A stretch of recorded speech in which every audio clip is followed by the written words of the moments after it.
Movie की शुरुआत होती है तीन लड़कियों को दिखाते हुए, नैन्सी, बोनी और रेचल, जो एक डरावनी सी जगह पे बैठ के अजीब सा मंत्र पढ़ते हुए काला जादू कर रही थी। और अब ये सीन यहीं पर कट हो जाता है। अब अगला सीन एक प्लेन में आता है जो सैन फ्रांसिस्को से लॉस एंजलिस जा रही थी, जिसमें एक लड़की सैरा अपने मॉम डैड के साथ लॉस एंजलिस रहने आ रही थी। और ये उसी शहर में रहने जाती है जहां वो तीनों लड़कियां रहती थी। जिसके बाद ये तीनों एयरपोर्ट से टैक्सी लेके अपने घर को जाते हैं, जहां पहुंच सैरा अपना सामान अनपैक कर ही रही थी कि तभी दरवाजा खुला होने की वजह से वहां एक अजीब सा आदमी हाथ में सांप लेकर सैरा के सामने खड़ा हो जाता है और उससे पूछता है, क्या तुम ये सांप खरीदना चाहोगी? यार ये कौन सा बेवड़ा सांप बेच रहा है? ये देखकर सैरा डर जाती है और वो जोर जोरों से चिल्लाकर अपने डैड को बुलाती है, जो आते साथ ही उस पागल आदमी को मार के भगा देते हैं। तभी सैरा के डैड देखते हैं वो सांप तो अभी भी वही है और उनके ऊपर चढ़ने की कोशिश कर रहा है, जिसे वो लकड़ी से मार देते हैं। अब अगले दिन हम स्कूल का सीन देखते हैं, जहां सैरा का आज स्कूल में पहला दिन था, इसलिए उसके डैड उसे छोड़ने आते हैं। वहीं स्कूल में हम उन तीनों लड़कियां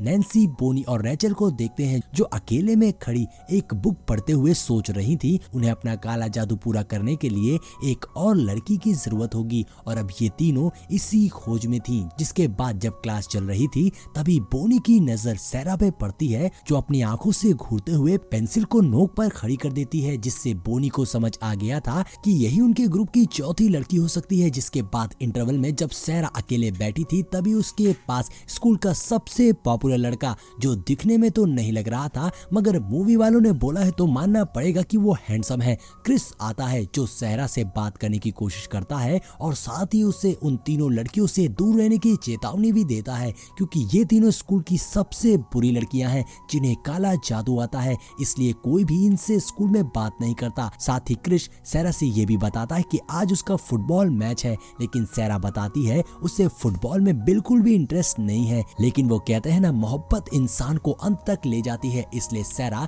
ना चाहते हुए भी मैच देखने जाती है, जहां उसकी मुलाकात नैन्सी, बोनी और रेचल से होती है। जिसके बाद वो तीनों सैरा को अपने साथ एक शॉप में ले जाती हैं, जो काला जादू का सामान रखने वाली शॉप थी, जहां सैरा की मुलाकात लॉरी से होती है, जहां सैरा ने एक किताब भी खरीदी थी। और अब जब वो सभी वहां से लौट रहे थे तभी वो पागल आदमी सैरा के सामने आ जाता है और दोबारा उसे सांप बेचने लगता है। ये देखकर नैन्सी, बोनी और रेचल उसे घूरती हैं, जिससे वो आदमी एक कार के नीचे आकर मारा जाता है। ये देख तीनों लड़कियां वहां से भागकर एक अजीब सुनसान सी जगह पर जाती हैं। अब यहाँ नैन्सी रिवील करती है कि ये सभी लड़कियां काला जादू करती हैं और अपनी ताकत को बढ़ाने के लिए मैनोर की पूजा करती हैं, जो उनकी लाइफ की मुसीबतों को कम करता है। ये सुन सैरा को काफी अजीब लगता है और वो वहां से भाग जाती है। जिसके बाद सैरा अपना दिल बहलाने के लिए क्रिस से मिलती है। अब अगले दिन स्कूल में तीनों लड़कियां सैरा के पास आकर उसे बताती हैं क्रिस उसके बारे में गलत अफवाहें उड़ा रहा है कि सैरा कल रात उसके साथ गुलू गुलू कर रही थी। और अब जब सैरा इस बारे में क्रिस से बात करती है तो क्रिस अपने दोस्तों के सामने उसका मजाक उड़ाता है, यानी ये लड़का तो कमीना निकला। दूसरी ओर हम रेचल को देखते हैं, जिसके काले रंग को लेकर लॉरा उसका मजाक उड़ा रही थी। वहीं दूसरी ओर बोनी अपनी माँ के साथ अपने पीठ पे जले हुए निशान का इलाज करवाने आई थी, जो कि उसे बचपन में हादसे की वजह से मिला था। वहीं दूसरी ओर नैन्सी जब अपने घर पहुंचती है तो उसके सौतेले और पियक्कड़ माँ बाप उसे गाली देने लगते हैं,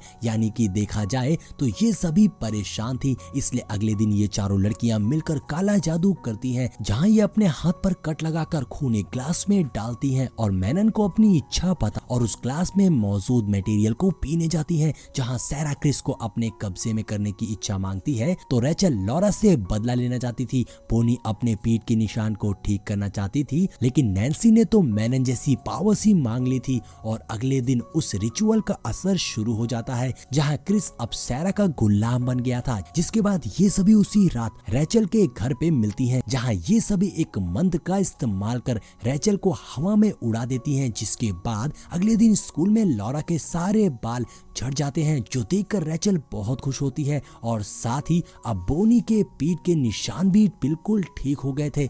अब हम नैन्सी के घर का सीन देखते हैं जहां उसके सौतेले डैड उसके साथ बदतमीजी करने की कोशिश कर रहे थे, जिससे नैन्सी की मॉम की उनके साथ बहस हो जाती है। मगर गुस्से में नैन्सी के डैड उसकी मॉम को मारने लगते हैं। ये सब देखकर नैन्सी गुस्से में अपने डैड को देखती है, जिससे उन्हें हार्ट अटैक आ जाता है और उनकी वहीं पर मौत हो जाती है। जिसके कुछ दिन बाद नैन्सी और उसकी मॉम को पता चलता है कि उसके डैड ने एक पॉलिसी ले रखी थी, जिसके पैसे इन दोनों को मिल गए थे, जिससे इनकी जिंदगी बदल गई थी। अब नैन्सी उन पैसों से एक नए घर में शिफ्ट हो जाती है, जहां उसकी चारों तितलियां दोस्त उससे मिलने आती हैं, जिसमें सैरा इन सभी को रूप बदलने वाला जादू सिखाती है। जिसके बाद नैन्सी एक दिन लिरियो के शॉप में जाती है, जहां उसे एक और जादुई किताब मिलती है। मगर उस बुक को लेने से पहले ही लिरियो ने नैन्सी को चेतावनी दे दी थी कि इस बुक का इस्तेमाल करना तुम्हारे बस की बात नहीं है, इसमें बहुत खतरा है। मगर नैन्सी उसकी एक नहीं सुनती और अपने दोस्तों के साथ बीच पर जाते हैं, जहां ये सभी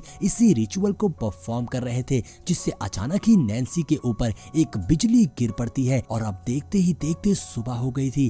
तभी ये तीनों लड़कियां देखती हैं कि नैन्सी पानी के ऊपर चल रही है। ये देखकर तीनों शॉक हो गई थी। वहीं बहुत सारी शार्क्स मरी पड़ी थी, जिसे देखकर नैन्सी खुश होती है और ये मैनन ने उसे तोहफा दिया था। तभी एक दिन रेचल की नजर लॉरा पे पड़ती है, जिसके अब सारे बाल झड़ चुके थे और वो अकेले में बैठकर रो रही थी, जो देखकर रेचल को काफी बुरा लगता है। और उसी रात क्रिस सैरा को मिलने बुलाता है, जहां सैरा जाना नहीं चाहती थी, मगर क्रिस के इंसिस्ट करने पर वो मान जाती है। जहां क्रिस सैरा को अपने साथ ड्राइव पर ले जाता है और उसके साथ जबरदस्ती करने की कोशिश करता है, जिससे किसी तरह सैरा खुद को आजाद कर वहां से भाग निकलती है और ये बात नैन्सी को बताती है। तो नैन्सी अगले दिन क्रिस के घर जाती है और सैरा का रूप लेकर उसके साथ इंटीमेट होने की कोशिश करती है, क्योंकि उसे भी क्रिस पसंद था। लेकिन तभी वहां सैरा आ गई थी, जिससे क्रिस नैन्सी को वहां देखकर उसे बहुत बुरा भला कहता है और ये बात नैन्सी को बिल्कुल भी पसंद नहीं आती और नैन्सी क्रिस को अपने जादू से छत से नीचे गिरा देती है, जिससे क्रिस की मौत हो गई थी।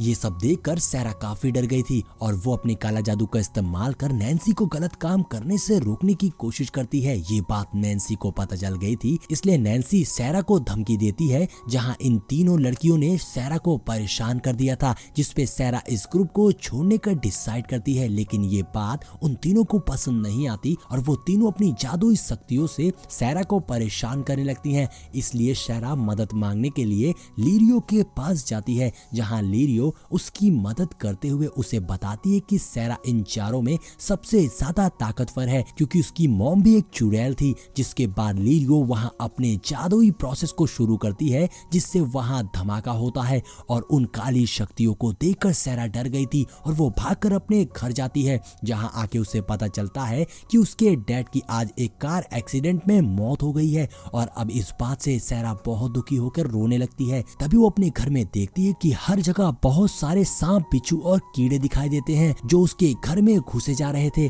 इन सभी चीजों से डरकर सैरा बाथरूम में छुप गई थी, जहां नैन्सी आके उसे डराने लगती है और उसे जबरदस्ती बाहर लेकर जाती है, जहां नैन्सी के साथ वहां बाकी लड़कियां भी आई हुई थी, बोनी और रेचल, जो अब सैरा को परेशान करने लगते हैं। तभी नैन्सी अचानक ही सैरा को मारने के लिए उसके दोनों हाथों की नसें काट देती है, जिससे डर के सैरा ऊपर कमरे में आके लेट गई थी और मैनन को बुलाने का मंत्र पढ़ती है। तभी अचानक उसके घर की लाइट चली जाती है और वहां कुछ अजीब हरकतें होने लगी थी। तभी रेचल और बोनी सैरा को मारने ऊपर आते हैं, लेकिन तभी उनकी नजर शीशे पे पड़ती है, जहां रेचल के सारे सर के बाल झड़ चुके थे और वहीं बोनी का पूरा चेहरा जल गया था। ये देखकर दोनों लड़कियां डरकर वहां से भाग जाती हैं। जिसके बाद नैन्सी सैरा को मारने ऊपर आने लगती है, जहां सैरा मैनन की पावर्स का इस्तेमाल करते हुए नैन्सी पर अटैक करने लगती है और वो नैन्सी को हरा देती है। और अगली सुबह हम देखते हैं सैरा के पिता बिल्कुल ठीक होते हैं और सैरा अब उनके साथ वो जगह छोड़कर जा रही होती है कि तभी वहां पर